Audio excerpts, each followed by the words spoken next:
Kapistahan ng Santo Niño, ipinagdiwang ng mga deboto sa Pangasinan. Silipin sa report. Kasabay ng selebrasyon ng kapistahan ng Santo Niño, ipinagdiwang din ng 67 anyos na si Violeta Zapanta ng Barangay Buod Calasio, Pangasinan ang kanyang kaarawan. Double celebration daw ito para sa kanya. Hiling niya na sana matapos na ang nararanasan na pandemya.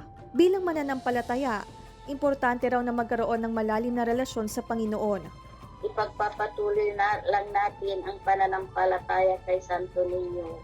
Kasi pag sa Kanya tayo humihiling ng ating mga kahilingan, walang imposible sa Kanya. Ilang deboto din ang nagtungo sa St. John the Evangelist Cathedral sa araw ng kapistahan ng Santo Niño.